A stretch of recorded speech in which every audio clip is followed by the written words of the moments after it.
Je voulais revenir sur une question un peu la triste actualité qui a déjà été touchée du doigt un peu dans une précédente question, avec tous les problèmes d'islam, de radicalisation, de tous ces problèmes, vraiment ce grand climat de tension qui fait que les anti-religieux se trouvent encore plus virulents pour toutes les religions, en mettant tout le monde un peu dans le même panier, ou que ce soit les musulmans qui soient un peu perdus en arrivant tant bien que mal à essayer de montrer un peu la séparation qu'il y a entre divers groupuscules et notamment avec d'autres peut-être des personnes aussi qui s'en vont, mais que ce soit pour rejoindre le camp le camp islamiste ou le camp chrétien, avec notamment aussi des personnes qui disent qu'on commence à, enfin qu'il y a des craintes qui commencent à se soulever, on commence à glisser, certains disent qu'on glisse vers une guerre de religion. Bon, après c'est les plus craintifs qui disent ça.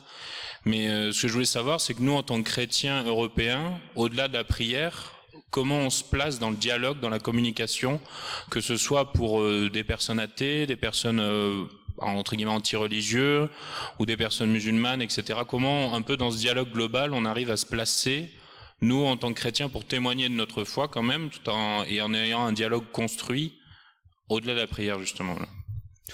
C'est une vaste question auquel je prétends pas répondre en 2 minutes, mais juste, non, c'est vrai, elle est, si j'avais réponse à ça, mais je dirais spontanément, très rapidement, je crois qu'il y a d'abord une attitude de cohérence. Ça me semble important, puisque s'il y a une religion de non-violence, c'est bien le christianisme. Évidemment, on va tout de suite nous renvoyer vers les violences du passé. Mais là, je réponds toujours, moi, je vis ici. Et l'avenir, le Christ, il vient devant moi. Et nous sommes en marche vers une perfection qui est en Christ. Donc ne venez pas me bassiner les oreilles avec un passé. J'aime aussi dire, juger le christianisme sur ses vrais représentants. Et ces vrais représentants, ce sont les saints. Et ce n'est pas moi et peut-être vous qu'on peut dire à notre interlocuteur. Alors, jugez là-dessus. Donc je crois qu'il y a une cohérence. Et la cohérence ici, c'est n'avoir d'autre arme que celle du Christ. C'est-à-dire le pardon, qui est l'amour dans son incandescence, le pardon. Père, pardonne-leur, ils ne savent pas ce qu'ils font.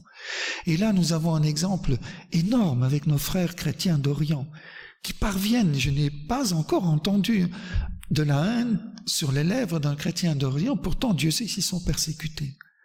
Par contre, ce que j'ai entendu, c'est une déception amère par rapport à la tiédeur de l'Église d'Occident. Et là, je rejoins ce que vous dites, la prière. Mais ça fait partie de la cohérence. Si vraiment Dieu s'est fait homme, alors quelque chose doit changer dans nos vies. Qu'est-ce qui se passe? Si nous sommes fils de Dieu, quelque chose doit changer. On ne peut pas être un chrétien tiède, sociologique. C'est pas possible, il y a un bug là. Ça veut dire qu'on est des chrétiens, qu'on est d'abord par nature avec un petit sucre de christianisme. Non, on est né d'en haut. Et on essaie de vivre radicalement cette nouveauté du christianisme. Et donc il y a une forme d'enthousiasme au sens étymologique, l'enthousiasme de l'esprit. Ça devrait se voir. Des chrétiens heureux qui sont, et avec les armes du Christ, la charité, le pardon. Et puis les béatitudes, bien sûr, qui sachent rendre compte, et c'est toujours cette même cohérence. La miséricorde y est déjà, la douceur, l'humilité de notre Maître, la pauvreté de cœur, la compassion et la joie dans les persécutions. Les béatitudes ont tout dit, c'est le visage du Christ, c'est le visage du chrétien que nous devrions montrer. Je crois très fort à cette cohérence, mais cette cohérence suppose que nous sommes habités par le feu de l'Esprit Saint. Si c'est pas le feu de l'Esprit Saint qui nous fait refléter le visage des béatitudes, c'est du travail d'homme et ça ne ressemble même pas à ce que fait le Christ. Donc la priorité, comme vous disiez, c'est la prière, retrouver le feu de l'Esprit qui nous montre les chemins qui correspondent à ce que Dieu attend de nous aujourd'hui. Il y a un chemin, bien sûr. Il y en a un, lequel ce n'est pas les commissions, qu'elles soient théologiques, épiscopales ou tout ça, non, c'est les chemins de l'Esprit Saint qu'il faut qu'on retrouve. Je sais que je n'ai rien dit en disant cela, mais je crois que j'ai tout dit en disant c'est l'Esprit Saint qui doit nous en sortir. Parce que le chrétien, c'est ça, c'est celui qui vit de l'Esprit. Et je ne prétends pas encore être chrétien, parce que je vis encore trop dans la chair. Le jour où je vivrai vraiment dans l'Esprit, je dirais je suis loin, Christos, chrétien. Mais je le suis loin, mais je ne vis pas de cette vie de l'Esprit comme le Père et le Fils l'attendent de moi, et comme l'Esprit l'attendent de moi. Et si nous étions un peuple vraiment de chrétiens, c'est-à-dire vivant dans l'Esprit Saint, nous n'aurions pas ces problèmes avec l'islam. Ils viendraient se convertir au christianisme, parce qu'ils verraient, là je vais citer Jean-Paul II, ils verraient, comme toutes les autres religions, que ce qu'ils cherchent, ce qu'il y a de meilleur dans leur tradition, ce vers quoi ils aspirent, s'accomplit dans le Christ et dans ceux qui vivent de l'Esprit du Christ. C'est l'Esprit qui est le maître, relisez Evangelii Nuntiandi de Paul VI, c'est l'Esprit qui est le maître de l'évangélisation et personne d'autre.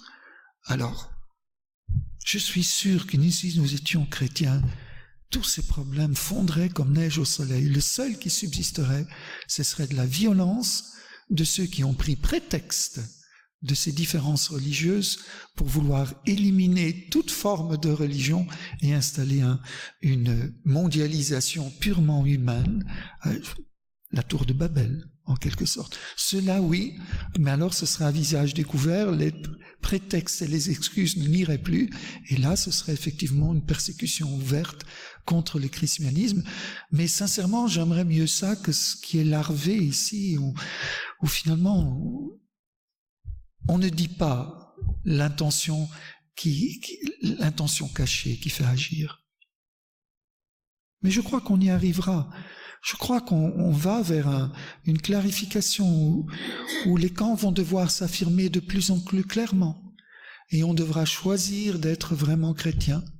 Je crois qu'on y arrivera. Personnellement, je le souhaite, qu'on sorte de ce clair-obscur où, comme disait déjà Hegel, vous m'entendez souvent dire ça, toutes les vaches, dans le brouillard, il dit toutes les vaches sont grises. Ça veut dire on ne peut plus discerner, on ne peut plus avancer, on ne peut plus chercher le vrai, rien.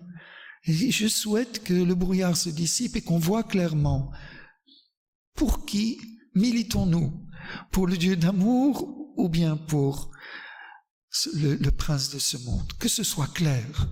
Tandis que maintenant, on y perd son latin, quoi.